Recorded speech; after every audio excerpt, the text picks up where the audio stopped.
Selamat pagi sahabat Bahari. Sektor kelautan dan perikanan sebagai sektor potensial bagi sumber pertumbuhan ekonomi baru merupakan sumber penghidupan masyarakat banyak dan harapan masa depan bangsa. Pemasaran produk perikanan dapat menjadi penghela bagi pengembangan subsistem produksi baik dari hulu sampai hilir.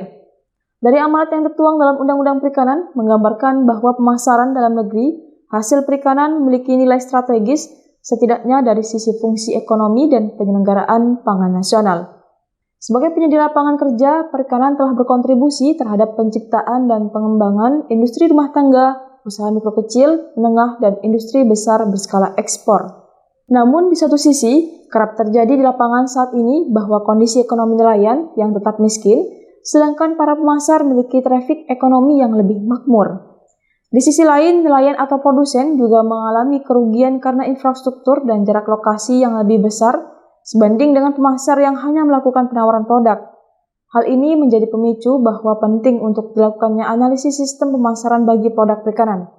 Pada kesempatan kali ini, dosen Politeknik UP Program Studi Penyuluhan Perikanan, Bapak M. Harja Supena SPMM, akan membahas seputar pentingnya menganalisis sistem pemasaran bagi produk perikanan pada UP Voice Jumat ini bersama saya, Ririn Rosita. Saya akan langsung menyapa Bapak Harja yang sudah tersambung bersama kita. Selamat pagi Bapak. Selamat pagi Terima kasih Mbak sudah Ririn. bergabung di OP Voice pagi ini.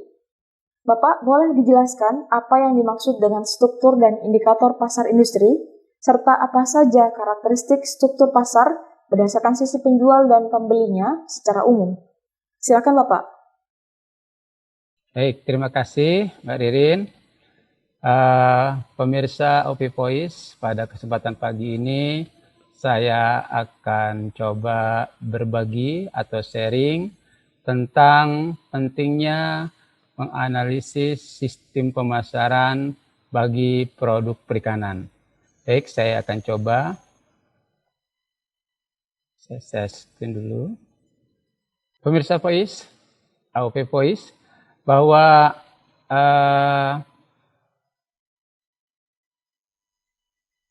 di dalam menganalisis sistem pemasaran, pada saat kita akan menganalisis, maka pada kesempatan ini kita akan menggunakan metode untuk menganalisis pemasaran tersebut. Nah, metode yang akan kita gunakan yaitu dengan menggunakan yang namanya metode SCP. Apa itu SCP? SCP itu terdiri dari huruf S. Apa itu S? S yang dimaksud di sini adalah struktur. Jadi di sini yang saya maksud adalah market structure atau struktur pasar. Jadi kita harus melihat dulu bagaimana struktur pasar yang akan kita masuki pada saat kita akan memasuki sebuah pasar. Nah, struktur pasar ini itu ada beberapa indikatornya. Di antaranya yaitu ada 4 indikator untuk menentukan struktur pasar. Yang pertama bisa dilihat dari marketing agencies channel. Marketing agency channel ini adalah bisa dikatakan dalam terjemahannya yaitu saluran dan lembaga pemasarannya. Jadi akan kita lihat bagaimana saluran dan lembaga pemasaran yang terjadi pasar itu. Kemudian yang kedua yaitu kita akan melihat dari indikator adalah product differentiation.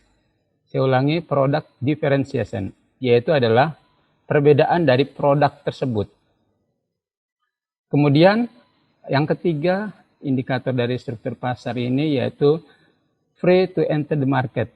Maksudnya adalah kebebasan keluar dari masuk pasar. Atau saya ulangi, kebebasan keluar masuk pasar.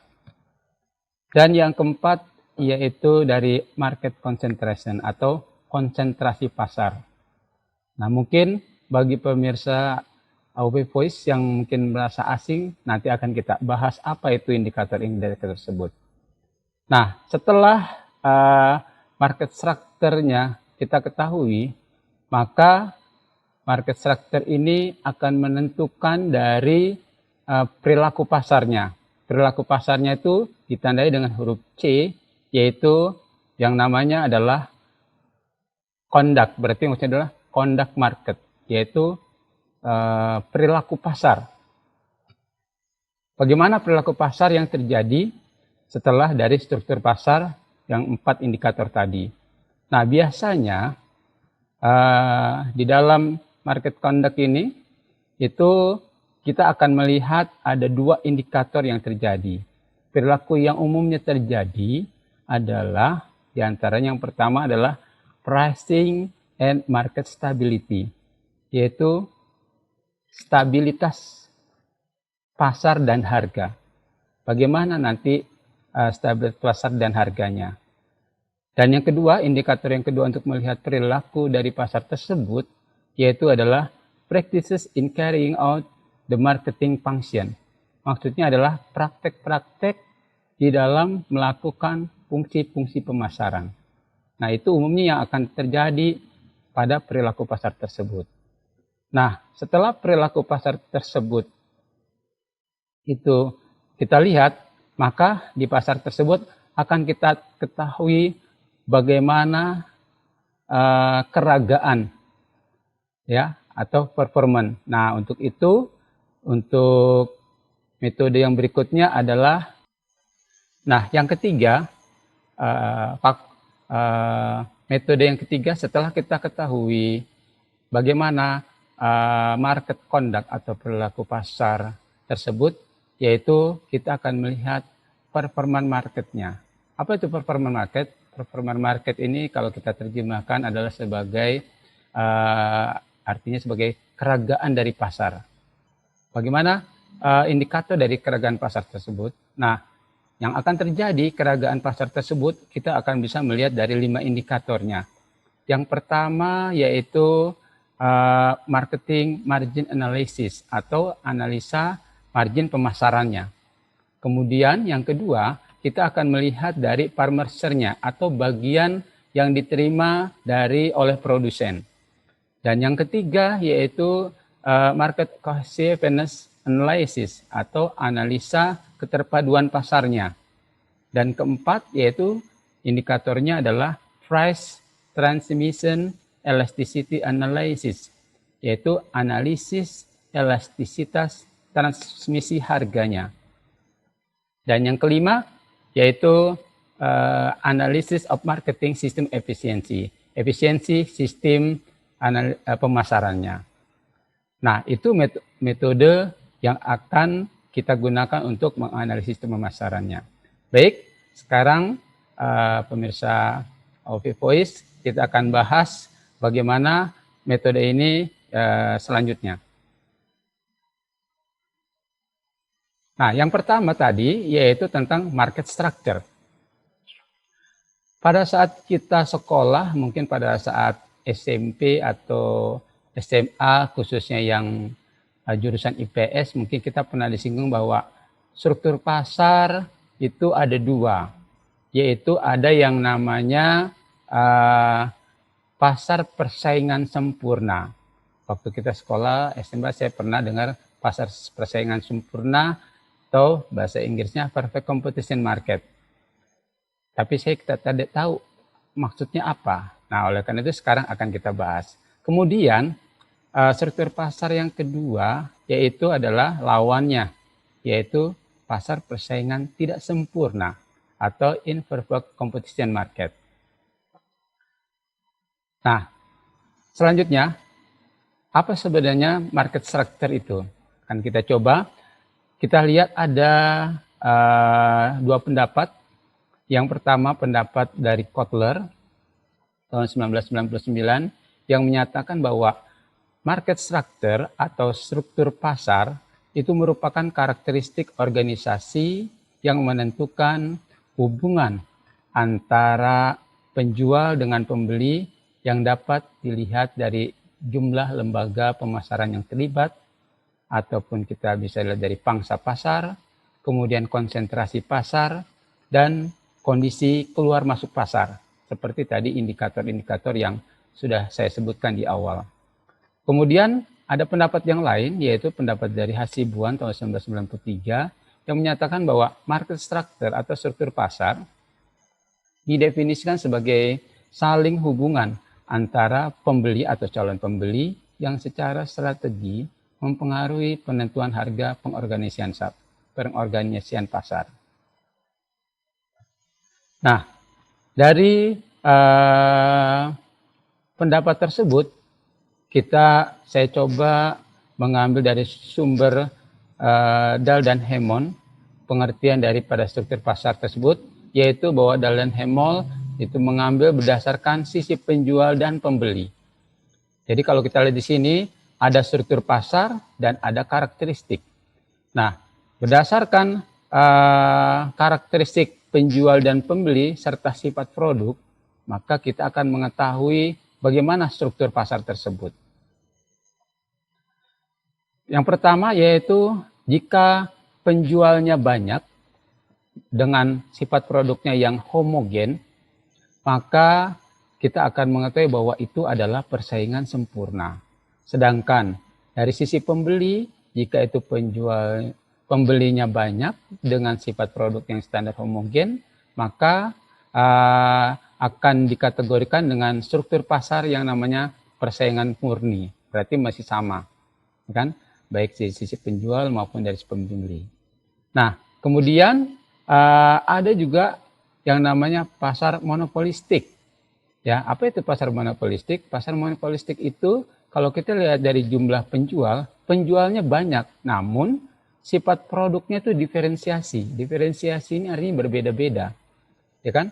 Maka itu dikategorikan dengan yang namanya struktur pasar persaingan monopolistik. Nah, sedangkan dari sisi pembeli, jika pembelinya banyak dengan sifat produknya diferensiasi, maka struktur pasar tersebut disebut dengan yang namanya persaingan monopolistik. Kemudian ada juga yang namanya struktur pasar oligopoli murni. Mungkin kita pernah juga namanya oligopoli murni. Apa itu oligopoli murni? Oligopoli murni adalah struktur pasar yang dilihat dari karakteristik di mana jumlah penjualnya sedikit, ya, dengan sifat produknya yang standar homogen. Nah, jika pembeli dilihat dari sisi pembeli, ya, pembelinya yang jumlahnya sedikit dengan sifat produknya yang standarnya homogen, maka struktur pasar yang terjadi disebut dengan yang namanya oligopsoni murni. Nah, ada juga oligopoli diferensiasi. Struktur pasar oligopoli diferensiasi. Seperti apa oligopoli diferensiasi itu? Oligopoli diferensiasi itu dilihat dari jumlah penjualnya sedikit, namun sifat produknya diferensiasi atau berbeda-beda. Sedangkan dari sisi pembeli yang jumlahnya sedikit dengan sifat produknya yang diferensiasi, maka struktur pasar yang tersebut yang terjadi adalah oligopsoni diferensiasi. Dan yang terakhir yaitu ada yang namanya pasar monopoli. Nah, ini yang sering kita sebut monopoli.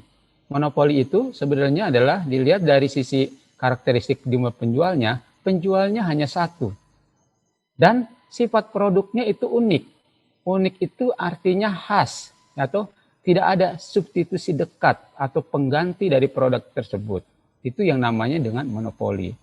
Dan sebaliknya lawan dari monopoli, yaitu jika pembelinya hanya satu, ya kan?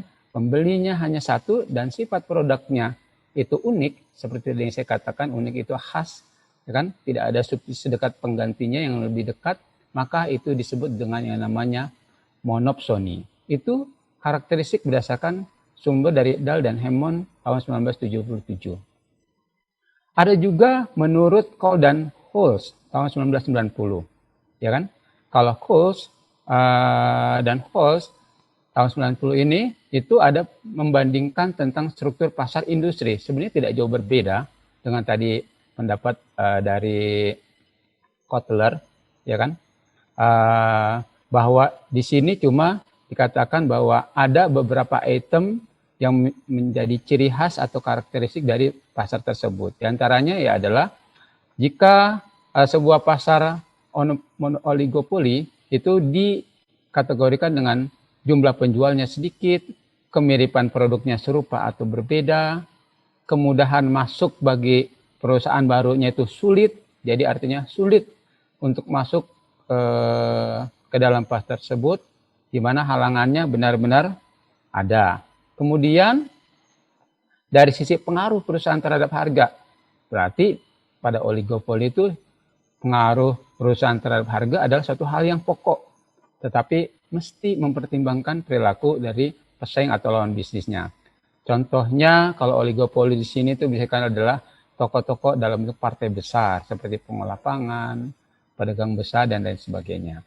Nah, kemudian selanjutnya karakteristik yang disebut dengan monopoli. Nggak jauh berbeda tadi dengan yang pendapat dari tabel sebelumnya, bahwa monopoli itu ditandai dengan jumlah penjualnya satu. Kemiripan produknya itu unik. Unik itu artinya tidak ada barang pengganti yang dekat, sulit sekali. Ya, jadi pengganti yang dekatnya itu tidak ada. Kemudian bagaimana kemudahan masuk bagi perusahaan baru? Nah, dalam monopoli itu pengendaliannya kecil, kecuali jika ada diatur. Kemudian bagaimana dari pengaruh perusahaan atas harganya? Pengaruh perusahaan atas harganya adalah sesuatu yang pokok. Jadi dalam monopoli ini perusahaan tersebut jelas mengatur dalam harga. Itu berarti dia adalah hal yang pokok dalam pengaturan tanpa mempertimbangkan perilaku ataupun pesaing lawan bisnisnya.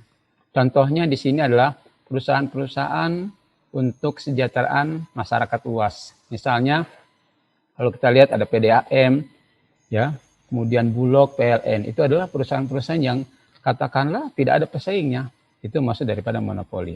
Nah, bagaimana dengan persaingan sempurna? Kalau persaingan sempurna itu dari sisi penjualnya sangat besar. Kemudian kemiripan produknya homogen, artinya seluruhnya identik atau sama. Kemudahan masuk bagi perusahaan baru itu mudah, tidak ada hambatan. Kemudian pengaruh perusahaan atas harganya, tak satupun perusahaan-perusahaan adalah penerima harga atau price taker, melainkan ya sebagai penentu harga. Dan contohnya seperti beberapa pasar masa depan bagi petani maupun pembudidaya. Dan berikutnya yaitu adalah persaingan monopolistik. Persaingan monopolistik ini ditandai dengan jumlah penjualnya yang banyak, kemiripan produknya terbedakan beberapa variasi, kemudian masuk bagi perusahaan barunya relatif mudah, pengaruh perusahaan atas harganya itu hanya beberapa, tetapi dibatasi melalui penggantian-penggantian. Contohnya adalah toko pangan eceran seperti restoran, termasuk juga toko pemasok input. Nah, sebenarnya seperti apa tadi indikator daripada struktur pasar? Tadi indikator struktur pasar yang pertama yaitu tentang marketing agencies dan channel atau saluran dan lembaga pemasaran. Nah, kalau kita lihat apa sebenarnya sih saluran dan lembaga pemasaran? Nah, di sini ada sumber dari Converse and Jones dalam Hanafiya dan Saifuddin tahun 1983. Di sini kita terlihat itu adalah skema penyaluran hasil perikanan. Umumnya, skema penyaluran hasil perikanan itu adalah yang terjadi seperti ini. Sedikit saya jelaskan, di mana di sini ada huruf P, kode P ini artinya kita anggap sebagai produsen.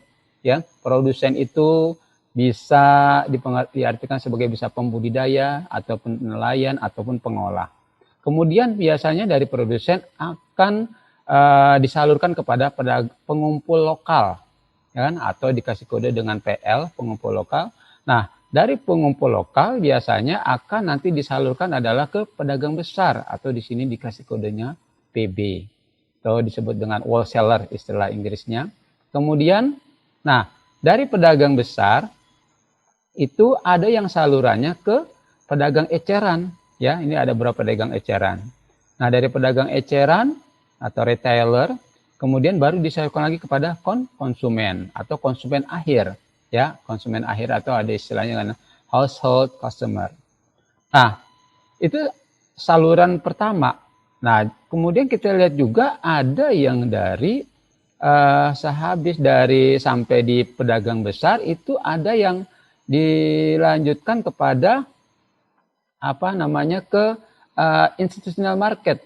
Nah, institutional market ini maksudnya adalah seperti kayak dormitory misalnya taruna-taruni Politeknik UP yang tinggal di asrama, ya itu pasti kan mengkonsumsi ikan. Nah itu bisa jadi ada mungkin bagian dari asrama dari Politek AUP ya bekerja sama dengan pihak ketiganya itu mungkin mengambilnya sumbernya dari pedagang besar ini atau dari wholesaler ini, maka itu saluran pemasarannya dari pedagang besar sampai ke institutional market. Nah, ada juga yang dari pedagang besar, ya kan? Dari pedagang besar, ya kan? Itu langsung dikirim ke eksportir, ya kan? Bisa terjadi eksportir langsung dari mengambil pedagang besar. Bisa jadi, nah pedagang besar bisa jadi juga itu tidak langsung mengandalkan dari pedagang pengumpul lokal. Pedagang besar bisa langsung mengambil dari produsen. Maka di sini ada saluran dari produsen langsung ke pedagang besar, dari pedagang besar itu langsung ke eksportir. Nah, tapi sebenarnya di dalam realita di lapangan itu banyak terjadi, tidak menutup kemungkinan ada yang dari produsen langsung ke konsumen, ya kan? Atau dari produsen langsung pedagang pengecer. Itu bisa terjadi, ya. Seperti umumnya para pembudidaya di pedesaan, ya kan? Itu biasanya mereka itu karena terlalu memerlukan biaya besar kalau dia harus bawa ke pasar, makanya para produsen itu dia enggan, ya kan? Enggan membawa ke pasar, makanya biasanya dia akan jual langsung kepada pedagang pengecer, atau ada juga yang konsumen itu langsung ke produsen. Seperti memang itu yang normalnya adalah biasanya konsumen lebih senang datang ke produsen karena harganya lebih murah, gitu kan. Nah, itu pun sebenarnya sering terjadi. Namun yang menurut Presiden Jones dalam Hanafiya dan Saifuddin, umumnya itu yang terjadi adalah seperti ini. Jadi kalau kita lihat tentang marketing agency dan channel ini, itu sangat menentukan saluran-saluran. Ada yang panjang berarti ada yang pendek. Nah, tentang saluran tersebut, ya, menurut Rahardi itu dibagi-bagi, ya kan? Ada 3 jenis saluran pemasaran. Yang pertama ada istilahnya adalah saluran pemasaran langsung. Maksudnya adalah saluran pemasaran langsung itu dari produsen langsung dijual kepada konsumen, ya kan? Nah itu artinya pemasaran langsung. Kemudian yang kedua ada yang namanya saluran pemasaran semi langsung. Arti semi langsung itu dari produsen itu sebelum sampai ke konsumen dia mampir dulu atau singgah dulu atau melalui yang namanya pedagang perantara. Dari pedagang perantara baru sampai kepada konsumen. Seperti tadi yang saluran tadi, ya kan? Ada yang dari produsen ke pedagang pengecer atau ke pengumpul lokal, dari pengumpul lokal langsung ke institutional market misalnya. Itu adalah yang terjadi saluran seperti ini. Nah, yang ketiga yaitu saluran pemasaran tidak langsung. Saluran pemasaran tidak langsung ini berarti maksudnya adalah pedagang perantara yang dilalui itu lebih daripada satu, ya kan? Seperti kalau kita lihat tadi, yang ini berarti seperti dari produsen ke pedagang pengumpul lokal, ke pedagang besar, ke pedagang pengecer, ini lebih dari 1, 2, 3. Ada 3 pedagang perantaranya.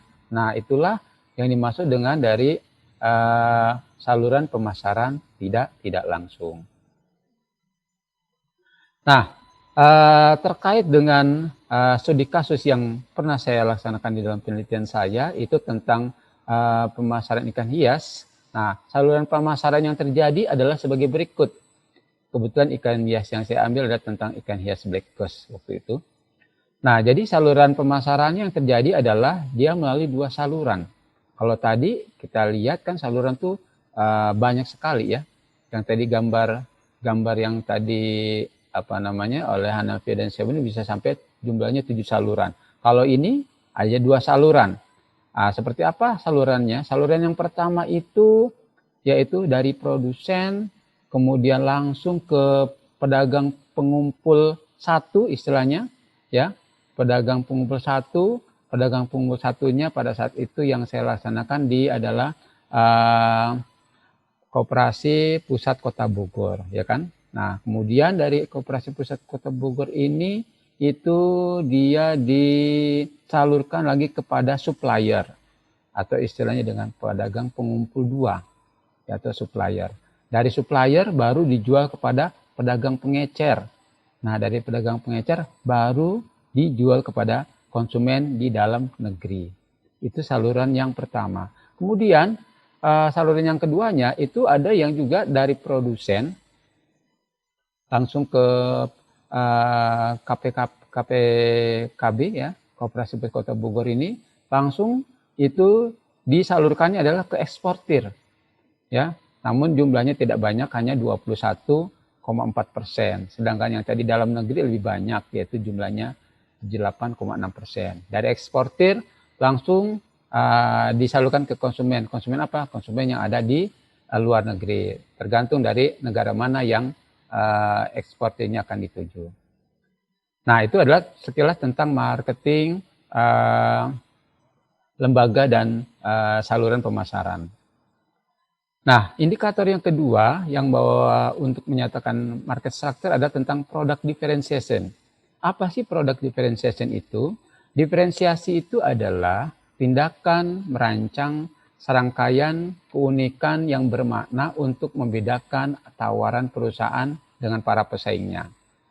Pengukuran market structure dari product differentiation yaitu bahwa perusahaan yang punya market concentration atau konsentrasi pasar yang tinggi mempunyai kelebihan dalam menentukan product differentiation guna meningkatkan keuntungannya. Kemudian ada juga pendapat dari Nasruddin tahun 1999 bahwa usaha produk diferensiasi ini adalah dilakukan dengan jalan merubah kurva permintaan yang elastis menjadi inelastis, ya. Nah, ini yang nanti akan kita bahas karena kurva elastis itu umumnya terjadi di struktur pasar yang sempurna dan elastis yang tidak sempurna. Di mana ini artinya dengan sejumlah produk tertentu, perusahaan tersebut akan menerima harga yang lebih tinggi. Dengan kata lain, berusaha agar konsumen lebih loyal terhadap produk perusahaan tersebut. Selanjutnya, product differentiation juga itu dapat mempengaruhi konsentrasi pasar. Hal ini terkait dengan struktur pasar oligopoli, yaitu berupa persaingan harga, nah, dalam bentuk promosi. Nah, biasanya ada kalau perusahaan-perusahaan yang melakukan promosi, kemudian persaingan kualitas maupun pelayanan, juga ada penjualan secara kredit, menawarkan secara kredit, itu adalah salah bagian-bagian daripada bentuk product differentiation. Umumnya dilakukan oleh struktur pasar yang bersifat oligopoli. Nah, ini tadi yang saya katakan bahwa ada yang namanya struktur pasar yang bersifat elastis. Ini adalah barang-barang yang elastis. Nah, maksudnya apa pengertian dari barang elastis itu? Elastis itu seperti ini maksudnya. Jika di sini ada kita lihat, ya, jika harga suatu barang itu diturunkan, ini adalah kurva permintaan, maka otomatis jumlah barang yang diminta itu akan semakin besar. Biasanya pada hukum permintaan, jika harga menurun atau berkurang dari produk tersebut, maka jumlah permintaan tersebut akan bertambah, ya kan? Maka di sini akan kita lihat delta Q-nya akan makin besar. Sehingga kalau kita lihat perbandingkan antara delta Q dengan delta P, P ini maksudnya price, harga, ini quantity. Jadi delta selisih antara jumlah dengan selisih perbedaan harga, jika dibandingkan itu akan lebih besar. Maka ini yang disebut dengan yang namanya elastis. Nah, bagaimana dengan yang tadi yang dimaksud dengan barang-barang inelastis? Nah, ini barang-barang inelastis tadi yang kita berharap bahwa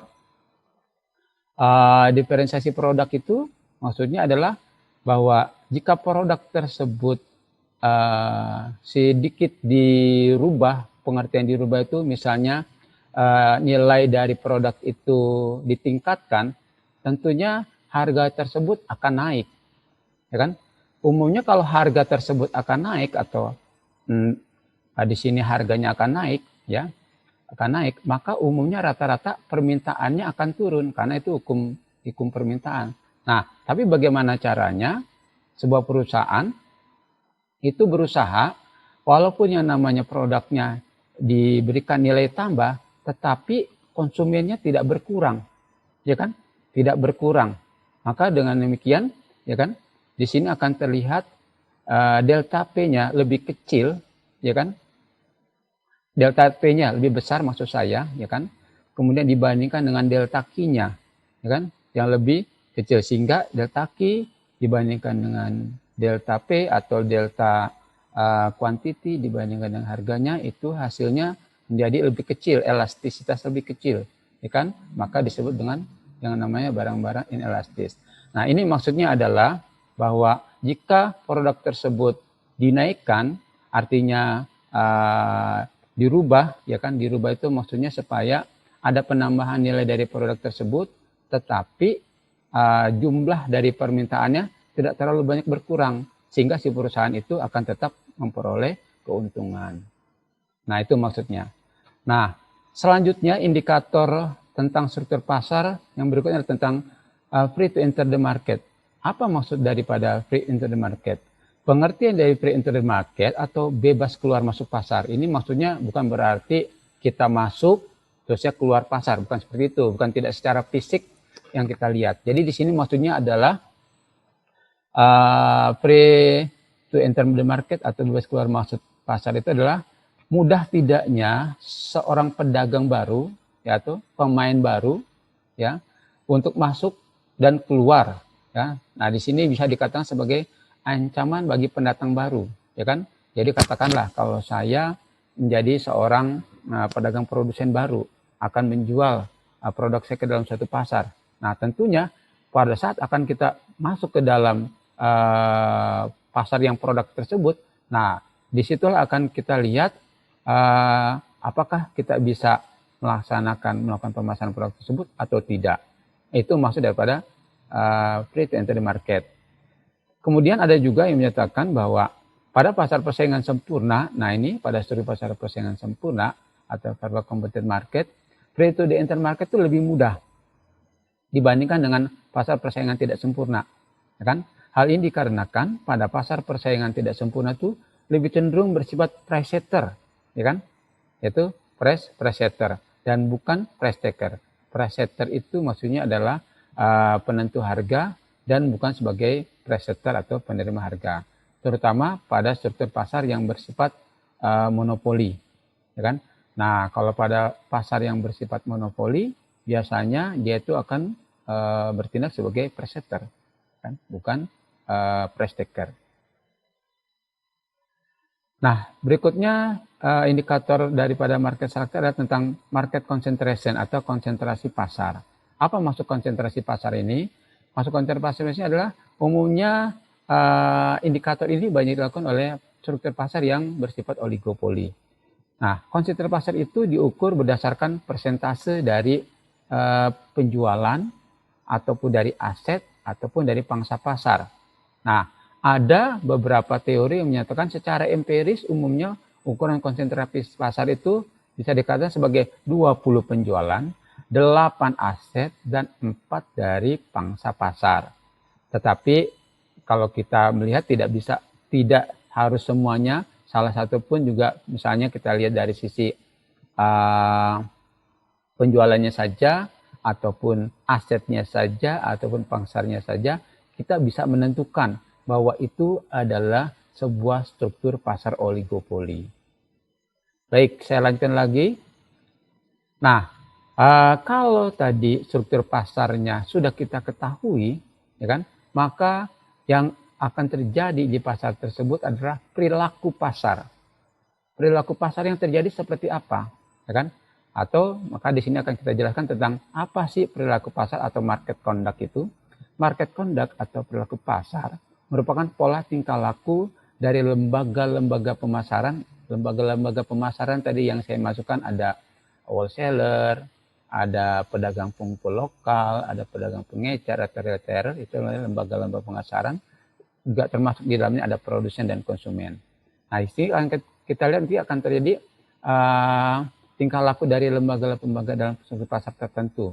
Ya, seperti apa penjualannya, pembeliannya, penentuan harganya, dan kerjasama antara lembaga pemasaran. Itu salah satu pendapat menurut sumber dari Dahl dan Hemon tahun 1977. Ada juga yang menyatakan bahwa market conduct atau perilaku pasar pada pasar persaingan sempurna maupun pasar persaingan tidak sempurna adalah sebagai berikut. Yang pertama yaitu indikator dari pricing and market stability, yaitu stabilitas pasar dan harga. Nah, pada pasar persaingan sempurna, perusahaan individu itu dapat menjual seluruh produksinya pada harga presetter yang berlaku, ya kan? Yaitu bila harga jualnya di atas harga pasar, maka perusahaan tersebut tidak dapat menjual barangnya sama sekali. Artinya begini. Jadi maksud di sini pada pasar persaingan sempurna misalnya katakanlah ikan lele misalnya. Ikan lele itu umumnya barangnya mudah dicari, ya kan?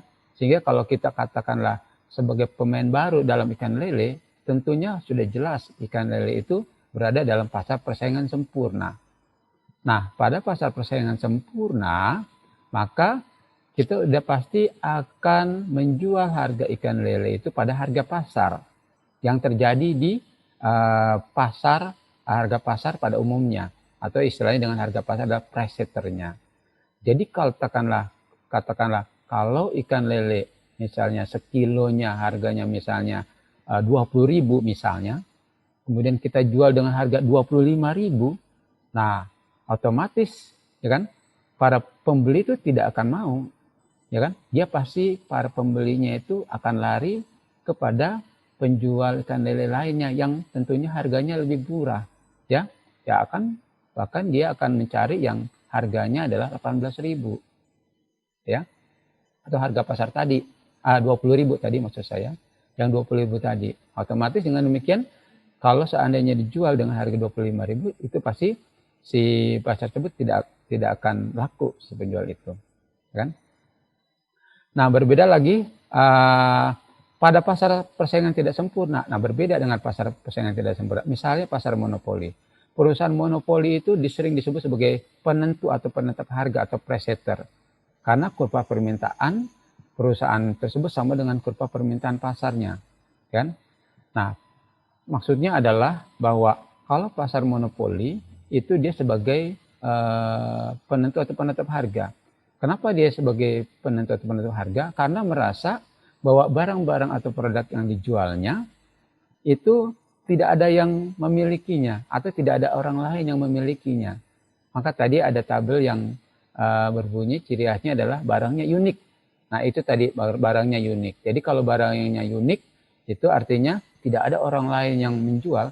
Jadi pada saat dia mau menetapkan harga berapa saja, pasti konsumen akan membeli. Karena apa? Karena tidak ada orang lain yang menjualnya. Nah, itulah makanya sebenarnya kalau kita sebagai penjual memang berharapnya kita sebagai pasar monopoli, ya. Karena apa? Tidak ada pesaing, bahasanya seperti itu kira-kira. Baik, selanjutnya yaitu tentang perilaku berikutnya adalah tentang practices in carrying out the marketing function, ya. Maksudnya fungsi praktek-praktek yang terjadi di dalam pasar tersebut itu apa saja.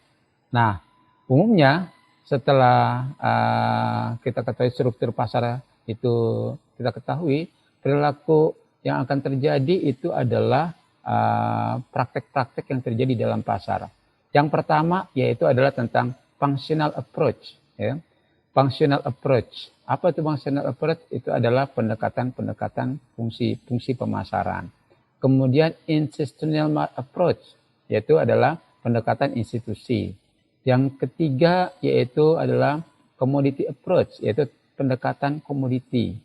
Dan yang keempat adalah managerial approach, yaitu pendekatan manajerial. Dan yang terakhir adalah total system approach atau pendekatan sistem total. Nah, umumnya yang terjadi yaitu adalah kita jelaskan tentang marketing approach, ya.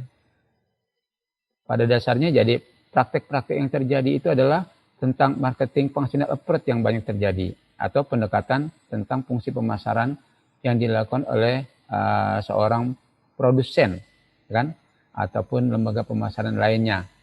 Nah, di sini bisa kita lihat misalnya functional approach yang terjadi, ya, pada studi kasus kemarin ikan hias yang saya lakukan itu, dan lembaga pemasarannya adalah terdiri dari yang namanya exchange function. Apa itu exchange function? Exchange function itu adalah fungsi pertukaran. Nah, fungsi pertukaran itu ada dua, yaitu yang namanya pertama penjualan atau selling, dan yang kedua yaitu pembelian atau buying. Nah, seperti kasus yang saya laksanakan tadi di struktur pasar yang dua saluran tadi itu, penjualan atau selling itu umumnya terjadi dilakukan oleh produsen yang pertama, ya, produsen ke pedagang pengumpul lokal pertama.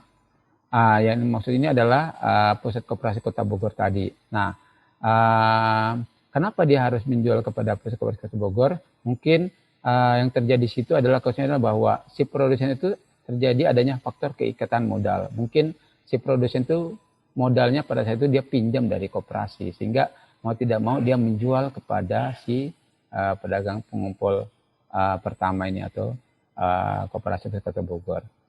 Nah, kemudian yang terjadi juga produsen menjual kepada supplier atau eksportir atau kepada pengumpul keduanya, walaupun penjualan tersebut dilakukannya adalah melalui pedagang pengumpul pertama. Kemudian juga yang terjadi exchange function-nya adalah pembelian, yaitu di mana pembelian di sini adalah pembayaran oleh pedagang pengumpul pertama secara tunai atau kredit. Nah, jadi artinya si pedagang pengumpul pertama atau pusat koperasi Kota Bogor itu membelinya itu bisa tunai dan bisa kredit, ya kan? Tapi yang terjadi di kasus pemasaran ikan hias yang lakukan itu adalah dilakukan secara kredit. Nanti akan kita bahas berikutnya. Nah, kemudian praktek-praktek apa saja yang terjadi pada functional approach, yaitu physical function. Physical function ini yaitu fungsi fisik. Fungsi fisik yang terjadi, walaupun di sini ada 3, yaitu tapi yang terjadi pada kasus tentang pemasaran ikan hias yang saya lakukan itu ada 2. Yaitu dari sisi pengangkutan. Dalam hal ini pengangkutan ini dimaksudkan daripada kegunaan tempatnya. Dalam hal ini yaitu kegiatan berupa melakukan pemakingan. Jadi melakukan packing barang, ya, packing ikan hias. Kemudian selain itu juga physical function yang dilakukan yaitu tentang kegunaan waktunya, yaitu maintenance dan security-nya. Jadi pada saat ikan hiasnya itu belum ada yang beli kan disimpan. Nah, disimpan itu kan perlu penanganan supaya ikan jangan mati. Kemudian keamanannya perlu dilakukan, itu yang terjadi. Dan yang terakhir, functional approach yang terjadi adalah facilitating function atau fungsi penunjang.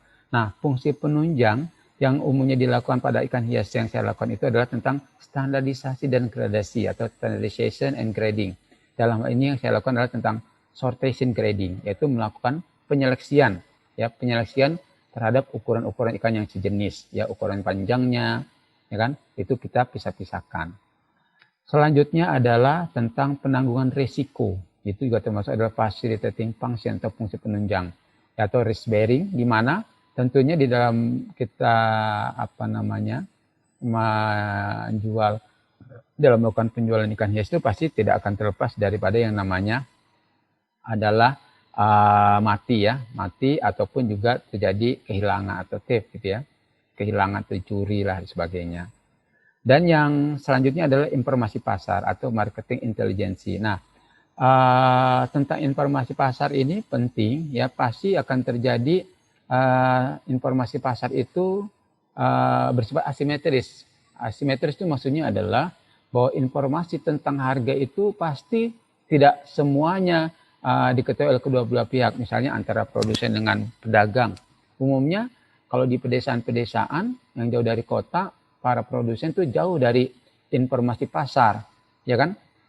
Yang lebih banyak tahu adalah para pemasarnya, sehingga terkadang itulah tadi informasi pasarnya bersifat asimetris, ya. Karena bersifat asimetris, makanya para produsen tidak menguasai tentang pasar, yaitu akhirnya bahwa harga pasar banyak ditentukan oleh para pemasar, ya kan? Atau para pemasar itu yang membeli, itu dia sebagai presetternya, penentu harganya, sedangkan si produsen sebagai penerima harga atau price takernya. Itulah akibat yang terjadi apabila terjadinya asimetris. Itu yang terjadi perilaku yang pasar yang terjadi adalah tentang praktek-praktek fungsi pemasarannya. Nah, di sini kalau kita lihat dari beberapa kasus studi yang saya laksanakan, di sini akan terlihat dari beberapa fungsi-fungsi pemasaran yang terjadi. Di sini kita lihat ada tanda plus dan tanda minus. Berarti kalau tanda minus bahwa seorang produsen dia tidak melakukan pembelian karena dia memperoleh dengan cara dia membibitkan, ya kan? Tadi tidak melakukan pembelian, tapi dia akan melakukan penjualan, ya kan? Demikian juga pada fungsi fisiknya, dia juga akan melakukan fungsi pemasaran, ya kan? Pengemasannya juga dia melakukan, penyimpanannya melakukan. Nah, fungsi fasilitasnya dalam hal sortasi si produsen tidak melakukan, tapi grading, penangguhan resiko dan informasi harganya yang tadi itu dilakukan. Itu akan ditandai dengan tanda-tanda plus ini. Nah, bagaimana dengan yang pedagang pengumpul pertama, yaitu Koperasi Pos Kota Bogor ini, dia akan melakukan pembelian, fungsi-fungsi penjualan, fungsi fisiknya diantara yang dilakukan adalah penyimpanan, ya kan, karena dia beli dari produsen, kemudian dia simpan. Nah, dia simpan untuk apa? Dia akan melayani para pedagang pengumpul dua yang akan membeli kepada si pedagang pengumpul pertama. Maka di sini si pedagang pengumpul pertama itu dia akan melakukan sortasinya dia lakukan, grading dia lakukan, penanggungan resiko dia lakukan, dan informasi harga dilakukan. Nah, kalau pada pedagang pengumpul duanya atau supplier, ya kan bisa jadi juga ini seperti di sini, dia pasti akan melakukan pembelian dan dia akan melakukan fungsi pertukarannya, dia akan juga semua melaksanakan fungsi fisiknya, dan juga akan dia melaksanakan fungsi fasilitasnya. Demikian juga pedagang pengecer, dia akan melakukan semua fungsi-fungsi tersebut. Nah, setelah tadi perilaku pasar yang terjadi seperti yang sudah saya sampaikan tadi, maka yang akan kita lihat berikutnya adalah apa keragaan dari pasar tersebut. Bagaimana keragaan pasarnya atau market performance-nya, kan? Nah, di sini dikatakan bahwa struktur pasar dan perilaku pasar atau market structure dan market conduct itu dapat menentukan daripada performer marketnya atau keragaan pasarnya. Nah, seperti apa keragaan pasarnya? Keragaan pasarnya bisa dilihat kita dari marketing marginnya atau margin pemasarannya. Mungkin kita pernah dengar ya bahasa-bahasa margin, ya margin pemasaran. Nanti akan kita bahas berikutnya lebih luas. Kemudian keragaan yang juga yang akan kita lihat adalah dari farmer share-nya atau bagian yang diterima oleh seorang produsen. Nah, kemudian berikutnya adalah tentang market cohesiveness-nya. Ini mungkin hal yang terbaru ya. Market cohesiveness mungkin bagi para pemasar, mungkin dengan istilah ini ada istilahnya market cohesiveness atau keterpaduan pasar. Seperti apa akan kita jelaskan nanti. Selanjutnya, market performance atau keragaan pasar yang akan terjadi adalah tentang price transmission elasticity atau elastisitas transmisi harga.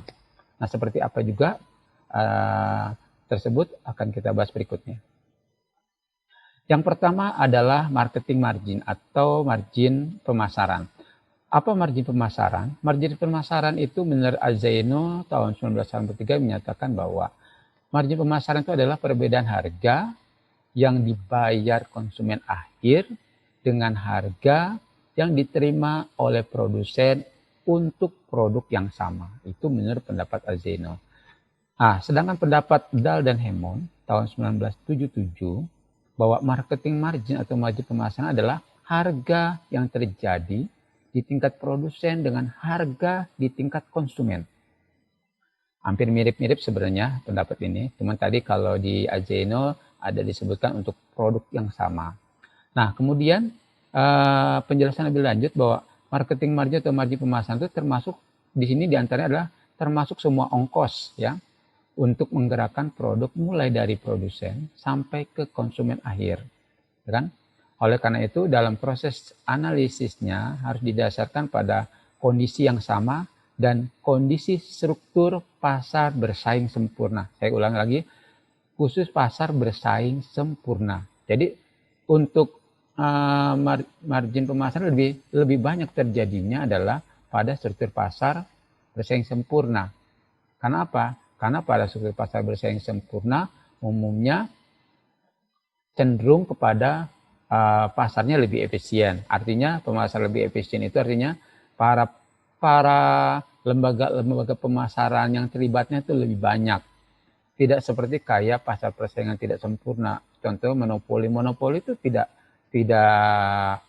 panjang saluran pemasarannya. Karena apa? Karena umumnya para pemilik produsen ya kan itu memiliki barang yang unik. Nah, pemilik barang yang unik itu tidak banyak. Oleh karena itu biasanya para monopolis ini lebih cenderung dia langsung jual kepada konsumennya, nggak perlu tuh melalui pedagang-pedagang perantara. Nah itulah dia, makanya lebih cenderung bahwa margin pemasaran ini lebih banyak terjadi pada struktur pasar bersaing sempurna. Nah oleh karena itu seperti apa rumus marginnya? Rumus marginnya di sini ada disebutkan dengan yang pertama adalah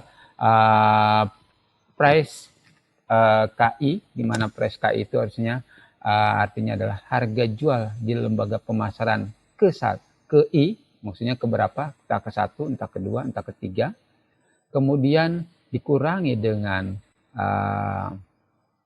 harga beli di lembaga pemasaran ke I. Kemudian itu sama dengan adalah margin pemasaran di tingkat lembaga ke I. Nah, di sini dikatakan dengan MI.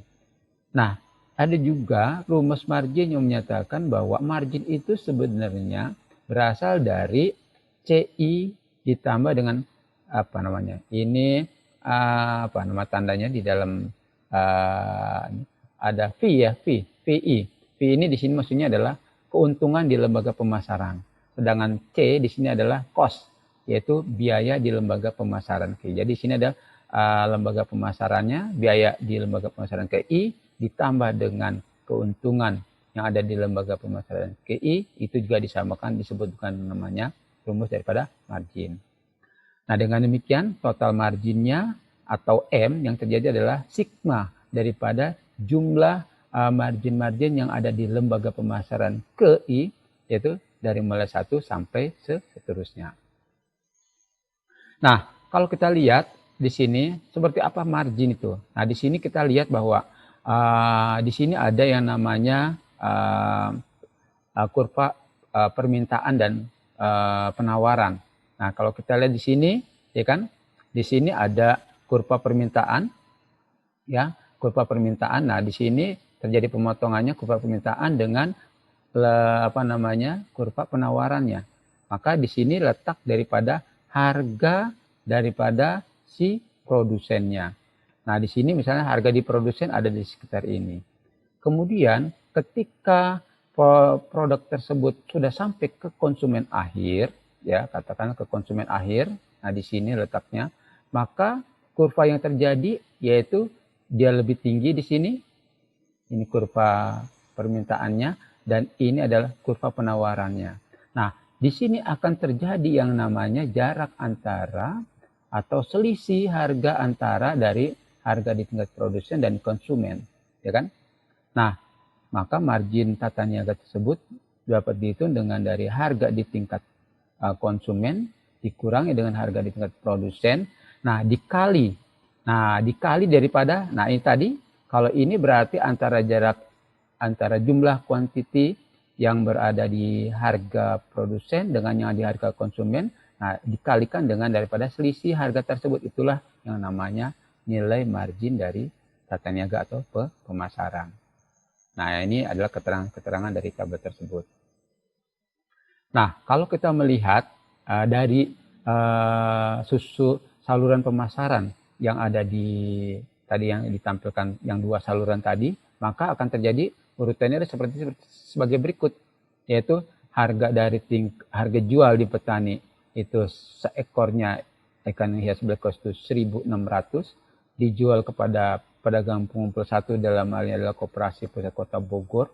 Kemudian setelah itu dijual kepada pedagang supplier, ya kan? Maka di sini akan terlihat marginnya, ya, dari pedagang pengumpul pertama kepada pedagang pengumpul, dari produsen ke pedagang pengumpul pertama saja terlihat yaitu marginnya adalah Rp350. Kemudian dari pedagang pengumpul pertama atau dari Koperasi Pusat Kota Bogor kepada supplier itu dijual dengan harga 1.950, kemudian di supplier dia menjual dengan harga 2.150 kepada pedagang pengecer, maka di sini akan terlihat margin yang diperoleh oleh si supplier atau pedagang pengumpul ini sebesar Rp200.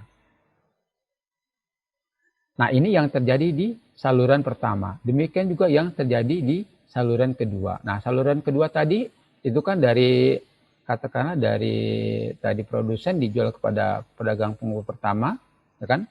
Nah, harganya beda, ya kan? Karena ini akan dijual kepada eksportir, maka produsen pun harganya lebih tinggi karena merasa bahwa eksportir itu pasti dia memerlukan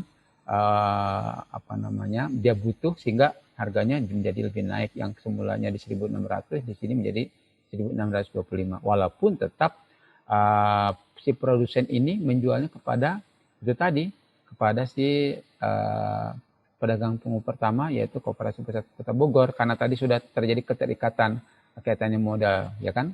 Maka di sini melalui dari produsen kepada pedagang pengumpul pertama, kemudian dari pedagang pengumpul pertama itu langsung dijual kepada eksportir, kan? Dijual dengan harga 2.000, ya kan? Nah, kemudian si eksportir dia akan menjualnya kepada si konsumen yang ada di luar negeri itu sebesar 2.500. Demikian juga yang di saluran pertama itu setelah dijual kepada pedagang pengecer, di mana pedagang pengecer menerima marginnya 350 karena dia jual dengan harga 2.500 kepada si konsumen. Nah, jadi itulah margin yang kalau kita lihat margin tersebut diperolehnya adalah tadi dari harga jual, katakanlah margin di pedagang pengecer itu kita peroleh dapat dari mana? Yaitu kita peroleh dari antara 2.500 harga dijual kepada si pedagang eksportir dengan harga beli di pedagang pengecer kepada pedagang pengumpul pertama, pedagang pengumpul kedua sebesar 2.150, maka dia perolehnya marginnya adalah 350.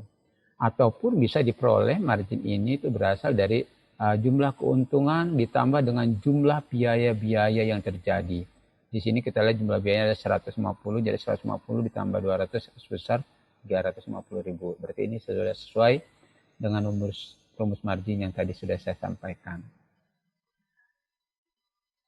Nah, setelah kita dari tabel margin tadi, kalau kita rekapitulasi seberapa biaya-biaya yang dikompilasi daripada biaya, keuntungan ataupun margin, maka kita akan terlihat di sini ada di saluran pemasaran 1, maka pedagang pengumpul pertama biayanya yaitu yang dikeluarkan sebesar 110, ya kan? Di pedagang kedua di Rp75, di pedagang pengecer Rp1.500, sehingga totalnya adalah Rp325, ya. Nah, demikian juga dengan keuntungannya. Berarti ini semua tabel di sini adalah rekapitulasi daripada tabel marginnya. Dari tabel margin tadi direkap dibuat menjadi tabel ini supaya lebih mudah melihat berapa sih biaya yang dikeluarkan oleh sebuah lembaga pemasaran, ya. Nah, kemudian keragaan pasar yang berikutnya itu tentang farmer share. Nah, apa itu farmer share? Farmer share itu adalah bagian harga yang diterima oleh produsen. Itu adalah harga yang dibayar oleh konsumen yang dapat dinikmati oleh produsen. semakin tinggi bagian harga yang diterima produsen, maka pemasaran dapat dikatakan semakin efisien. Kenapa? Karena semakin rendah markup-nya atau persentase marginnya. Maka hal ini menunjukkan bahwa sistem pemasaran tersebut dapat menyampaikan produk dari produsen ke konsumen dengan porsi biaya dan atau keuntungan pedagang yang relatif lebih rendah.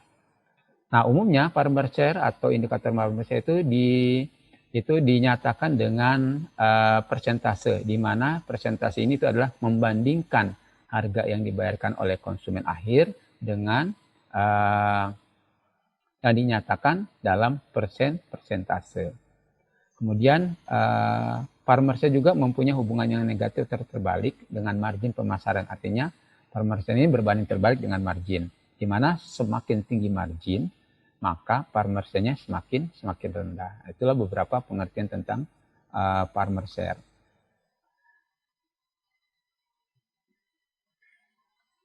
Nah,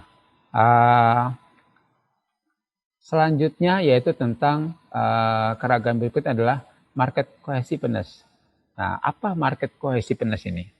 Market cohesiveness itu adalah keterpaduan pasar. Nah, maksudnya adalah keterpaduan pasar itu adalah hubungan saling mempengaruhi perubahan harga antara dua pasar dalam satu sistem pemasaran. Hal ini dapat terjadi jika terdapat informasi yang memadai dan disalurkan dengan cepat dari satu pasar ke pasar yang lainnya. Artinya bahwa keterpaduan pasar ini kita ingin melihat bahwa ada dua pasar, ya kan? Yang mana jika harga satu pasarnya di konsumen sekian, ya kan, maka di produsennya itu juga akan menjadi berapa besarnya. Itu artinya adanya keterpaduan pasar. Walaupun nanti kita lihat ada metode statistiknya yang akan kita lihat dari data-data yang akan kita masukkan ke dalam alat analisisnya, yaitu pakai statistik regresi. Maka di sini akan juga ada pendapat yang menyatakan bahwa seperti oleh Haytens tahun 1906 itu menyatakan bahwa keterpaduan pasar atau market cohesiveness itu adalah sampai seberapa jauh pembentukan harga suatu komoditi pada suatu tingkat lembaga pemasaran dipengaruhi oleh harga di tingkat lembaga pemasaran lainnya. Pengaruh ini dapat diduga melalui regresi sederhana tadi yang sudah saya katakan, analisis korelasi di setiap tingkat balik secara vertikal maupun horizontal melalui elastisitas transmisi harga. Nah, seperti apa kasus prosesnya? Nah, jadi kita lihat di sini. Jadi perlu kita untuk mencari data keterpaduan pasar, kita harus mencari data 2 tahun data berturut-turut tentang data harga, ya kan? Nah, di sini yang saya pernah saya lakukan yaitu adalah data tentang harga keterpaduan pasar antara di pasar produsen dengan di pasar konsumen 2 tahun terakhir, ya kan? Nah, di sini kebetulan waktu datanya sudah lama, waktu itu saya lakukan tahun 2007 dan 2008. Nah, dari data-data 2 tahun terakhir ini kemudian kita masukkan ke dalam alat analisis regresinya, maka kita akan lihat setelah kita masukkan, kita akan keluar hasilnya seperti ini. Nah, di sini akhirnya the regression, kita lihat di sini the regression equation is. Nah, di sini ada data-data, ya kan? Data-data ini yang kita akan terjemahkan. Nah, sebelumnya akan kita jelaskan dulu bahwa di sini ada PIT, ya, PIT ini seperti yang di sini. PIT itu adalah harga di tingkat produsen atau di pasar lokal pada waktu T. Kemudian ada juga tentang ini PIT-1 itu adalah lak harga di tingkat produsen atau di pasar lokal pada waktu T1. Kemudian juga ada keterangan PJT. Di sini ada PJT. Ini dia PJT. PJT ini berarti harga di tingkat konsumen pasar acuan pada waktu T, ya kan? Kemudian ada juga data PJT1, ya kan? Itu maksudnya adalah lak harga di tingkat konsumen atau pasar acuan pada waktu T1. Nah, kalau kita terjemahkan, ya kan, dari data harga 2 tahun tersebut, setelah diolah akan keluar tadi data seperti ini yang sudah kita ambil tadi dari hasil alat analisisnya. Maka di sini akan kita lihat dari pertanyaan tersebut di atas akan memperlihatkan taksiran interceptnya. Interceptnya di sini menunjukkan B0. B0 di sini menunjukkan angka 794. Kemudian taksiran parameter atau koefisien B1-nya yaitu 0,499, B2-nya itu adalah 0,143 dan B3-nya adalah 0,003. Nah, di sini kita lihat B2. Koefisien B2 yang kita lihat B2 berarti adalah ini ya, koefisien B2 0,143 ini. Koefisien B2 inilah yang digunakan untuk melihat tingkat keterpaduan pasar jangka pendek, ya kan? Nah, ada jangka panjang, ada jangka pendek. Di sini diterjemahkan apabila nilai B2 itu sama dengan 1, maka artinya dua pasar tersebut dikatakan terpadu sempurna dalam jangka pendek. Kemudian apabila nilai B2 lebih besar sama dengan 1, itu artinya korelasi harga tinggi. Maksudnya apa? Maksudnya adalah berarti pembentukan harganya lebih terpadu. Kalau lebih terpadu artinya lebih cenderung kepada struktur pasar bersaing lebih sempurna. Pasar bersaing sempurna. Kan? Nah, karena sama dengan 1 saja itu sudah pasar bersaing sempurna. Apalagi lebih dari 1, otomatis dia lebih sempurna. Dan sebaliknya apabila nilai koefisien B2-nya kurang dari 1, maka di sini dikatakan korelasi harga yang rendah. Maksudnya adalah maka berarti pembentukan harga tidak terpadu atau struktur pasar tidak bersaing sempurna. Nah, jika kita lihat dari hasil tersebut, maka di sini pembahasannya bahwa setelah dilihat dari hasil regresi berikan di atas, maka menunjukkan bahwa nilai koefisien B2 lebih kecil daripada 1, yaitu 0,143. Artinya ini tidak mencapai nilai 1. Kalau tidak mencapai nilai 1, ini berarti bahwa jika terjadi perubahan harga di tingkat pasar konsumen, nah ini maksudnya adalah tadi jika terjadi perubahan harga di tingkat pasar konsumen sebesar 1%, maka akan mengakibatkan perubahan harga di tingkat pasar produsen sebesar 0,143%. Ini berarti bahwa perubahan harga di tingkat pasar konsumen tidak ditransmisikan secara sempurna ke tingkat pasar produsen. Oleh karena itu, struktur pasar yang terjadi adalah struktur pasar persaingan tidak sempurna. Artinya, berdasarkan penilaian dari market cohesiveness ini, kasus yang terjadi dengan kasus ikan hias yang terjadi itu adalah termasuk persaingan tidak sempurna. Nah, kenapa tidak sempurna? Di sini bisa disebabkan adalah karena ketidakterpaduan antara pasar konsumen dengan pasar produsen dalam jangka pendek. Maksudnya adalah karena adanya perbedaan harga antara pasar konsumen dengan pasar produsen, sehingga menyebabkan terjadinya perubahan harga di pasar produsen dalam waktu yang relatif lambat. Perbedaan harga tersebut terlihat dari nilai koefisien korelasinya, yaitu tadi B2-nya yang relatif lebih rendah, yaitu di bawah daripada 1, yaitu 0,143. Nah, diperjelas oleh salah satu pendapat atau referensi Huta Barat tahun 1998, dijelaskan bahwa dalam suatu pasar yang terpadu dan efisien, itu akan terlihat adanya korelasi positif yang tinggi sepanjang waktu di beberapa pasar. Nah, maksud daripada korelasi positif yang tinggi ini adalah menunjukkan perbedaan harga yang tinggi antara harga di pasar produsen dengan harga di pasar konsumen. Jika perbedaan ini cukup besar, maka lembaga pemasaran akan terangsang untuk menggerakkan komoditi ikan hias tersebut dari pihak produsen ke pihak konsumen. Nilai koefisien korelasi B2 yang tadi hasil daripada analisis berganda tadi 0,143 ini menunjukkan perbedaan harga yang sangat rendah. Dengan demikian dapat menyebabkan lembaga pemasaran itu tidak terangsang untuk menggerakkan komoditi ikan hias dari pasar produsen ke pasar konsumen. Hal ini juga terkait dengan, ini tadi, kenapa tidak terangsang untuk menggerakkan harga dari produsen ke konsumen tadi? Nah, ini terkait dengan mungkin perbedaan jarak lokasi antara si produsen dengan konsumen, ya kan? Ya, mungkin jarak yang kalau pelaksanaan kemarin saya di Rancamaya, kemudian pasar konsumennya tuh di Parung Bogor mungkin cukup jauh, yang didukung dengan kondisi jalan transportasi yang tidak mendukung, itulah yang menyebabkan terjadinya informasi pasar yang terhambat atau tidak lancar informasi pasarnya, atau bisa terjadi asimetris tadi, informasinya tidak sama-sama diterima secara merata. Nah, kondisi transportasi tadi itulah misalnya menyebabkan pasar jalannya rusak, maka akan menyebabkan harga menjadi mahal, ya kan? Mungkin ya perlu proses pengangkutan yang hati-hati, itulah yang menyebabkan jadi harga menjadi lebih mahal. Nah, itulah dia analisis tentang yang namanya tadi keterpaduan pasar. Nah, selanjutnya yaitu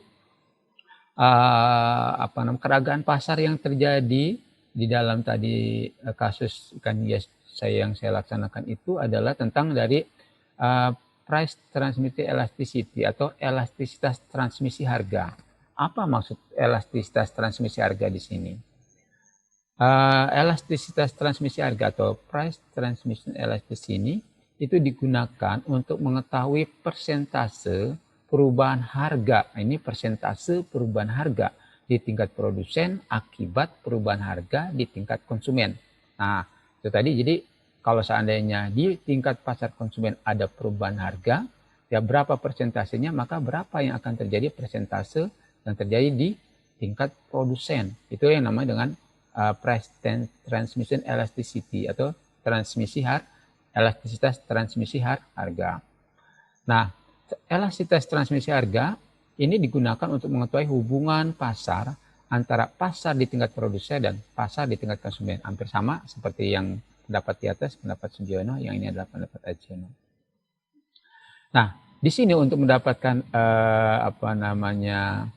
penghitungan dari price transmission elasticity itu, yaitu kita itu dengan cara memasukkan juga data-data. Kalau dalam ini adalah data-data harga rata-rata ikan hias black coast baik di tingkat produsen maupun di harga di tingkat konsumen, ya, selama 2 tahun. Nah, ini data-data ini kita masukkan ke dalam salah satu analisis alat analis regresi berganda, maka akan keluar seperti ini, ya kan? Hasil analisis elastisitas transmisi harganya akan keluar seperti ini. Kita kalau lihat di sini ada dari regression equation-nya adalah dari ada PF 1065 plus 02125 PR. Apa di sini maksudnya? Bahwa PF ini yang dimaksud adalah harga di tingkat produsen, dan PR ini adalah harga di tingkat konsumen. Berarti ini maksudnya harga di tingkat produsen dan ini adalah harga di tingkat konsumen. Penjelasan lebih lanjut adalah sebagai berikut. Nah, dari hasil yang diperoleh, yaitu dari PF 1065 plus 0,215 PR, maka analisa adalah sebagai berikut, bahwa berdasarkan dari analisis regresi linear sederhana tersebut, di atas diperoleh koefisien regresi atau dugaan parameter sebesar 0,215. Nah, ini dia maksudnya, ya kan? 0,125 ini nilai koefisien regresi ini menunjukkan nilai elastisitas transmisi harganya. Nilai elastisitas transmisi harga ini lebih kecil, 0,125 itu lebih kecil daripada 1. Artinya, kalau kecil daripada 1, bahwa perubahan harga sebesar 1% di pasar konsumen akan mengakibatkan perubahan harga sebesar 0,21% di pasar produsen. Hal ini menunjukkan bahwa laju perubahan harga di pasar produsen itu lebih kecil bila dibandingkan dengan laju perubahan harga di pasar konsumen. Hal ini disebabkan oleh 2 faktor. Yang pertama adalah karena kondisi prasarana transportasi atau kondisi jalan. Maka tadi permasalahan saya di awal untuk mengetahui sistem pemasaran itu adalah karena jarak dan lokasi transportasi ataupun infrastruktur, ya, infrastruktur jarak dan lokasi itu karena dipengaruhi juga karena antara lokasi produsen dan konsumen itu telah banyak jalan-jalannya yang kerusakan. Kalau saya perhatikan pada saat itu kondisi jalan dari menuju Rancamaya ke Parung itu sekitar 90% lah jalannya kurang bagus, ya. Sehingga itu dapat mengganggu kelancaran daripada penyaluran komoditi ikan hias dari pasar produsen ke pasar konsumen.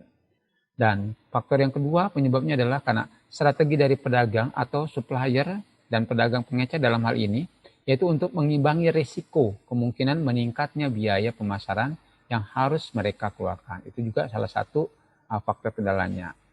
Kemudian, bahwa sistem pemasaran ikan hias yang lebih mengarah kepada struktur pasar bersaing sempurna, umumnya untuk komoditas perikanan yang sentra produksinya banyak berada di daerah pedesaan, kayak kemarin contohnya tuh di Rancamaya itu masih lokasinya masih pedesaan ya, dan cukup jauh dari pusat perkotaan, karena saya lihat Parung udah hampir mendekati perbatasan dengan Bogor Jakarta ya, atau tingkat persaingan di antara pedagang itu akan relatif lebih rendah atau kurang.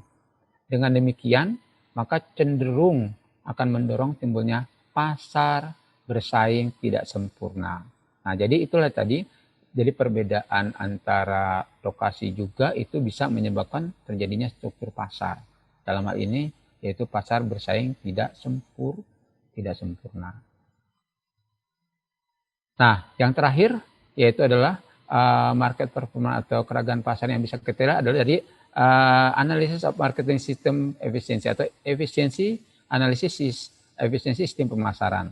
Nah, di sini akan kita lihat dari bahwa ada dua, dari efisiensi pasar ini ada dua. Yang pertama kita lihat dari economic efficiency price atau efisiensi ekonomi harganya, kemudian juga dari operational efficiency atau efisiensi operasionalnya atau teknisnya. Untuk efisiensi ekonomi atau harga itu biasanya kita akan cukup melihat dari indikatornya dari penentuan harga, yaitu pertama dari cost plus pricing. Maksudnya cost plus pricing ini bahwa harga itu, apabila harga yang kita tetapkan itu pasti di dalam harga itu sudah termasuk ada biaya dan juga termasuk ada keuntungan, ya kan? Nah, itu maksudnya seperti itu. Kemudian analisis efisiensi pasar juga bisa dilihat dari keterpaduan pasar dan elastisitas transmisi harga. Jadi kita lihat bahwa untuk analisis efisiensi ini untuk harga bisa kita lihat dari dua indikator ini. Yang pertama adalah penentuan harganya dan yang keduanya itu adalah keterpaduan pasar dan elastisitas transmisi harganya. Nah, sedangkan untuk efisiensi operasional atau teknisnya itu kita akan lebih cenderung melihatnya daripada margin pemasaran dan farmer share-nya. Sedangkan tadi sudah kita lihat bahwa struktur-struktur pasar apa saja yang terjadi di dalam keragaman pasar yang tadi itu kita sudah lihat, maka kita akan bisa menilai dari hal itu bagaimana efisiensi sistem pemasarannya. Nah, pemirsa AOP Voice yang setia masih mendengarkan sharing dari saya ini, kita akan masuk pada tahap yang terakhir, itu kesimpulan. Jadi kesimpulannya bahwa pada studi kasus yang saya lakukan, yaitu masalah tentang ikan hias, bahwa struktur pasar itu dapat mempengaruhi perilaku dan kinerja pasar. Umumnya pada pasar persaingan tidak sempurna atau imperfectly competition market, seperti pada studi kasus masalah ikan hias saya tadi yang saya jelaskan tentang black coast ini, perilaku pasar yang terjadi itu adalah lemahnya daya tawar atau bargaining position produsen dalam penentuan atau penetapan harga. Hal ini akan berakibat tentunya kepada efisiensi pasar, seperti margin yang tinggi, rendahnya farmer share, tidak terjadinya keterpaduan pasar yang ditunjukkan oleh koefisien B2 tadi yang kurang dari 1, serta laju perubahan harga yang rendah di tingkat produsen yang ditandai dengan elastisitas transmisi harga yang rendah, yaitu ET kurang daripada 1. Selain itu, dominasi informasi pasar. Nah, ini dia. Selain itu, dominasi informasi pasar oleh lembaga pemasar yang merupakan salah satu bentuk strategi dalam menjaga stabilitas pasar, juga penyebab terbentuknya struktur-struktur pasar tersebut. Berdasarkan kesimpulan di atas, maka disarankan untuk meningkatkan efisiensi sistem pemasaran ikan hias, maka diperlukan upaya yang kuat dan terintegrasi terhadap semua stakeholder yang terkait, terutama dalam hal infrastruktur, yaitu prasarana transportasi. Sehingga proses komunikasi dan penyebaran informasi dapat diakses oleh semua pihak dan tidak didominasi oleh pihak-pihak tertentu. Nah, pemirsa OPP, sekiranya demikian yang dapat saya berikan sharing dari saya tentang pentingnya menganalisis sistem pemasaran untuk bagi produk perikanan. Baik, itu saja, dan selanjutnya waktu saya kembalikan kepada moderator. Terima kasih. Baik Bapak, terima kasih atas paparannya yang sudah komprehensif. Di sini saya sudah mencatat beberapa pertanyaan. Pertanyaan pertama dari Kholilah Al-Munar. Secara spesifik dalam teknik pemasaran, apa yang menjadi salah satu indikator paling utama dalam menganalisis sistem pemasaran sehingga analisis tersebut tervalidasi dan sistem pasar sesuai dengan kebijakan pemerintah dan tatanan perekonomian? Pertanyaan kedua dari Tony Wicaksono.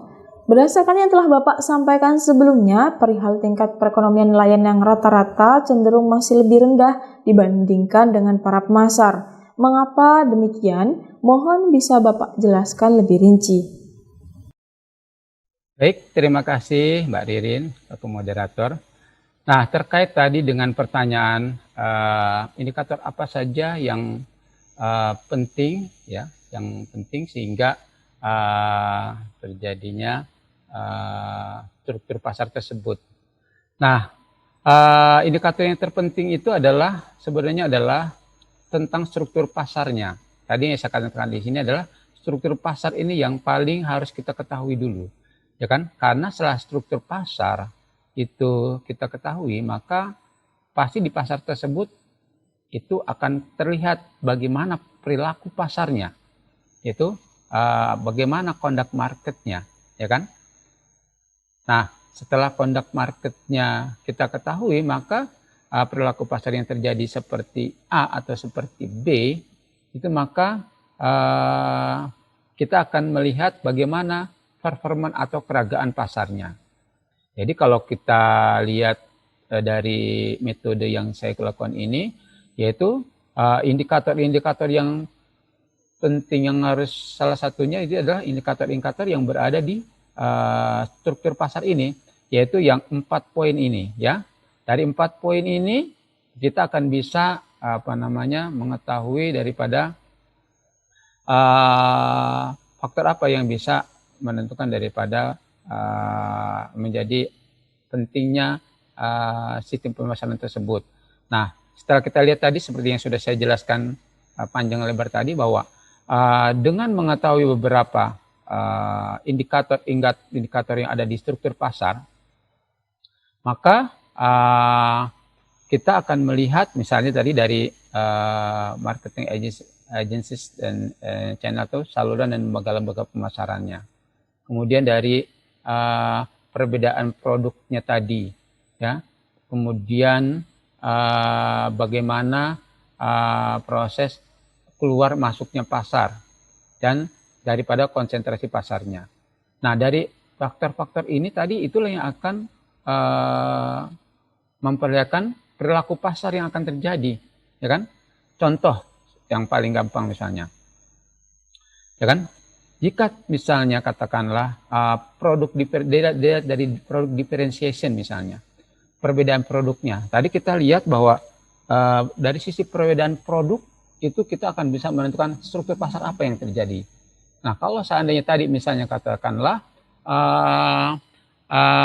produk diferensiasinya itu jelas, misalnya barangnya itu, produknya itu unik arti itu tidak dimiliki orang lain. Contoh misalnya kita lihat misalnya penjual intan atau mutiara. Nah, penjual intan atau mutiara itu adalah sesuatu barang yang unik, ya. Tidak seperti kalau kita menjual produk ikan lele, itu mudah kita cari.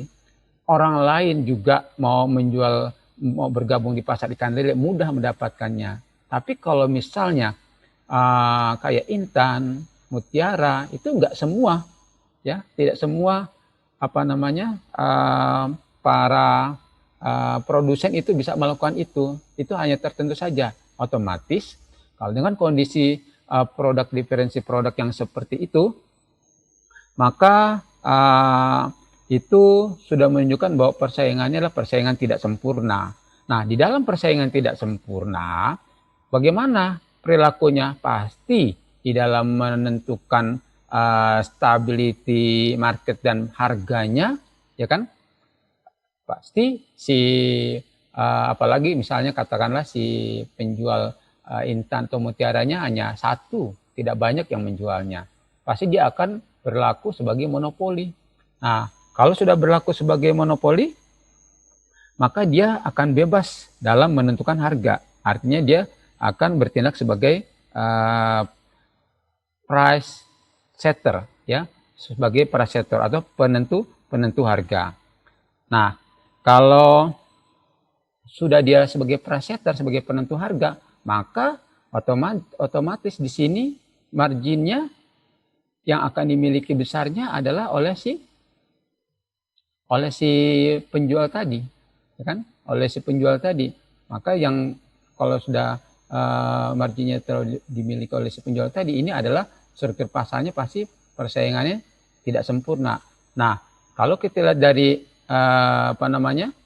dari analisis marketing sistem efisiensinya, struktur pasar tersebut adalah tidak efisien.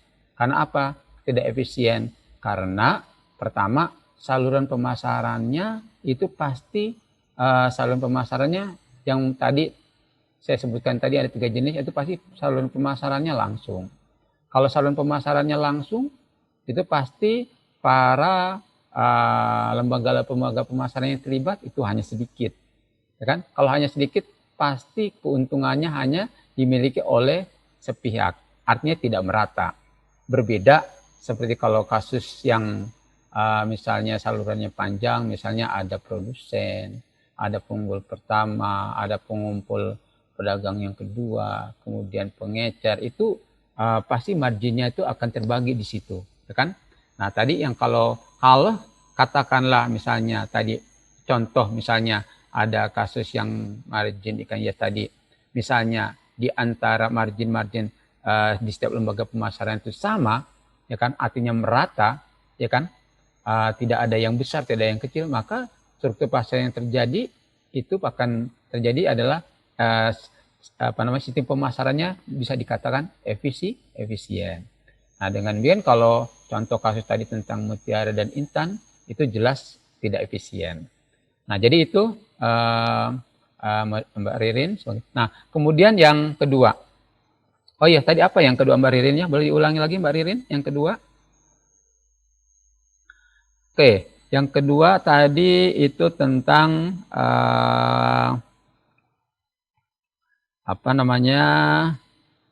Nah, tentang traffic ekonomi nelayan, ya kan? Nah, kita lihat tentang traffic ekonomi nelayan itu rata-rata lebih rendah dibandingkan dengan para pemasar. Maksudnya seperti ini.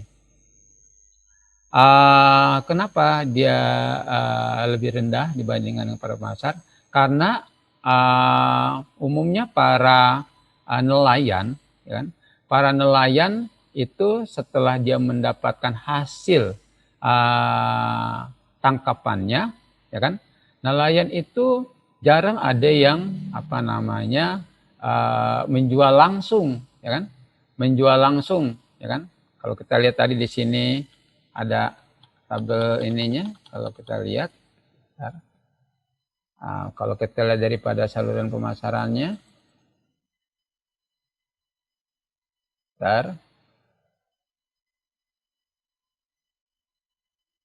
oke, kita lihat dari sini saluran pemasarannya.